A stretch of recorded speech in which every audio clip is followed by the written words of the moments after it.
सो gym के first day में क्या करना है वो बता दिया मैंने, कैसे कैलोरीज काउंट करते हैं वो बता दिया मैंने, और क्या मिस होता है जिम रिलेटेड उसको भी क्लियर आउट कर दिया मैंने। बट सबसे इंपॉर्टेंट आता है कि आपको वर्कआउट प्लान कैसे पता चलेगा कि मुझे कौन सा वर्कआउट प्लान फॉलो करना है।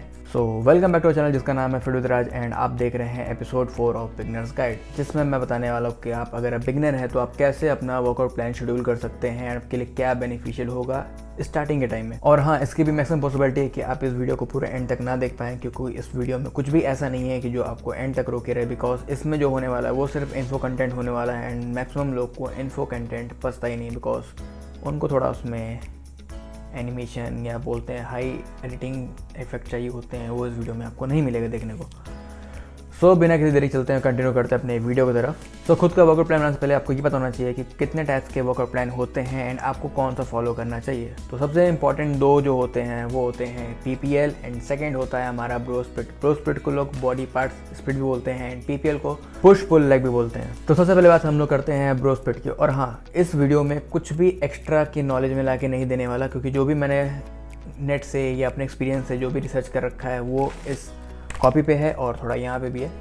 सो इसमें मैं वही बताऊंगा जितना जानना आपके लिए इंपॉर्टेंट होगा एज अ बिगिनर। सो चलिए स्टार्ट करते हैं। सो बेसिकली ब्रो स्प्लिट होता है बॉडी पार्ट स्प्लिट, जिसमें आप एक मेजर मसल को टारगेट कर रहे होते हैं वीक में 1 टाइम्स एंड इसमें आपका पूरा फोकस सिर्फ एक मेजर मसल के ऊपर होता है। एंड अगर बात करें इसके बेनिफिट की, तो सबसे पहला बेनिफिट ये है कि आपको एक अच्छा खासा टाइम मिलता है एक मसल को टारगेट करके अच्छे से ट्रेन करने का, क्योंकि आप एक मसल को पूरे वीक में एक बार ट्रेन कर रहे हैं पर प्रॉपर तरीके से ट्रेन कर रहे हैं। सेकेंड, अच्छा खासा रिकवरी टाइम मिल जाता है, क्योंकि आप एक मसल को टारगेट करने के बाद आप नेक्स्ट वीक टारगेट करेंगे दोबारा उस मसल को, तो आपको एक हफ्ते का अच्छा खासा रिकवरी टाइम मिल जाता है आपको रिकवर करने के लिए। एंड अगर बात करें इसके ड्रॉबैक को लेके, तो सबसे पहला ड्रॉबैक इसका यही है कि आप फ्रिक्वेंसी ट्रेनिंग नहीं कर सकते अपने एक मसल को लेके, मतलब आप वीकली में सिर्फ एक बार ही ट्रेन कर रहे होते सिर्फ एक मसल्स को। एंड सेकेंड ड्रॉबैक इसका ये है कि ये कभी कभी आपके मसल इम्बैलेंस का भी रीज़न बन जाता है and upper body and lower body में आपको एक थोड़ा मेजर डिफरेंस देखने को मिल जाता है। एंड थर्ड ड्रॉबैक इसका ये है कि आपको एक मसल को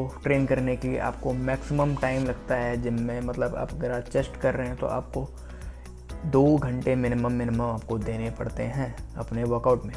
सो अगर बात की जाए PPL मतलब पुश पुल लेग, ये आपका वर्कआउट प्लान ऑर्गेनाइज करता है आपके मसल ग्रुप के फंक्शन के ऊपर, चाहे वो पुशिंग हो चाहे वो पुलिंग हो। एंड इसमें आप एक मसल पार्ट को वीकली में 2 टाइम्स ट्रेन कर रहे होते हैं।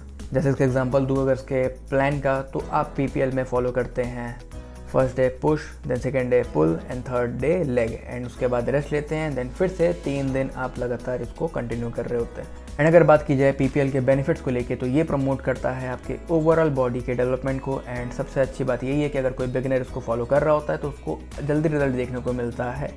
एंड सेकेंड बेनिफिट ये है कि आपके टाइम एफिशिएंसी को इंक्रीज़ करता है, क्योंकि आप मल्टीपल मसल्स को टारगेट कर रहे होते हैं एक ही सेशन में एंड उस सेशन को आप 2 बार रिपीट करते हैं पर वीक। सो इन शॉर्ट कह सकते हैं कि कम टाइम में आप एक से ज़्यादा मसल को टारगेट कर रहे होते हैं अपने एक सेशन में।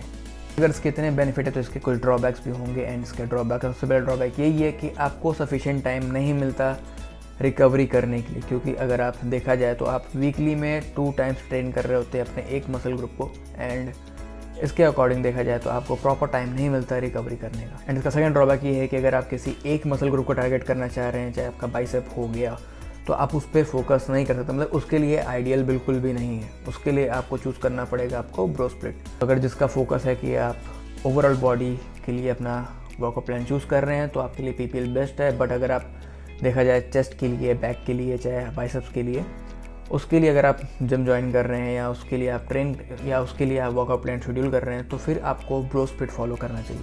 एंड इसका लास्ट ड्रॉबैक यही है कि आपको थोड़ा सिस्टमेटिकली चलना पड़ता है इसमें, क्योंकि आपको ना प्रॉपर रिकवरी करने का टाइम मिलता है। आप एक दिन में कई मसल ग्रुप को टारगेट कर रहे होते हैं, फिर उस मसल ग्रुप को आप वीकली में 2 टाइम्स ट्रेन कर रहे होते हैं, तो आपको थोड़ा फोकस करना आपके लिए थोड़ा डिफिकल्ट हो सकता है। बट अगर आप थोड़ा कंसिस्टेंट रहें, डिसिप्लिन रहें, तो आपके लिए ये थोड़ा बेटर हो सकता है टाइम टू टाइम।